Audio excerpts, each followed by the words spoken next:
Mayurbhanj भिजिट्र part 2 को मुझे स्वागत करुँची। पार्ट 1 में मुझे देखी कि आम भीमकुंड कौन गलु कौन कलु पिला कौड़ा मजामस्ती कले तो मुझे सब देखी। तो पार्ट 2 में मुझे कही मुझे खिचिंग मंदिर आप देखी मैंने मयूरभंज खिचिंग मंदिर। तो ये गोटे मैंने कौन कह गोटे छोट स्टोरी मुझे कहूँ ठीक अच्छे। तो आम पार्ट 2 ये मंदिर खिचिंग मंदिर न जाए ये शिव मंदिर भिडियोटा कौन कहूँ मुझे कहूँ ठीक अच्छे।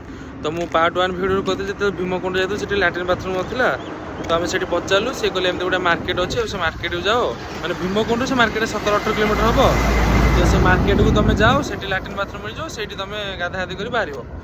तो आम से बाहर तो बाटर आसला गूगल मैप टी कम कले तो आम बाट भूलीगलु गोटे दुकान पाखे जो रही से पचारू जे ये से मैं लैट्रिन बाथरूम जाए रास्ताटा कड़े सी कहते तो गोटे 2टा लैट्रिन बाथरूम आ तुम 50-60 जन पिला मैंने 50-60 जन पिला आसु तो कल तुम 50-60 जन पिला अच्छ आ तुम से 1.5 घंटा 2 घंटा लगे तुम आउ कौ जगह कौन बुल किचिंग के पहुँच तो से कहले कि ये गोटे झरणा अच्छी आ पुरुष मैंने शौच हो पार आ झील मैंने पड़ाते सतु सत ये गोटे मैंने भल झरणा अच्छी मो मैंने आपको बैक कैमेरा कर देखी मैंने आप चाहे पुरुष मैंने मैंने पुओ पे गाधागाधी करेंगे ठीक अच्छे।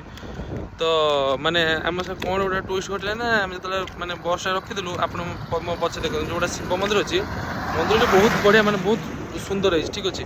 तो बाहर देख दूर देखा मंदिर छोट अच्छे तो मुझे भितर को जी देखी मंदिर केते बड़ कौन ठीक अच्छे। तो चलते शिव मंदिर देखा तापर मुझे कहबी जब मो भिडियो आपको भल लगे तो लाइक करूँ शेयर करूँ सब्सक्राइब करूँ मैंने सब्सक्राइब कले मोर मैंने इच्छा हो भिडियो बनवाई मो भिडियो लोग लाइक कर लाइक न आसो शेयर न आसो कि सब्सक्राइब न आसो मत बनवाई भी भिडियो इच्छा हो ठीक अच्छे।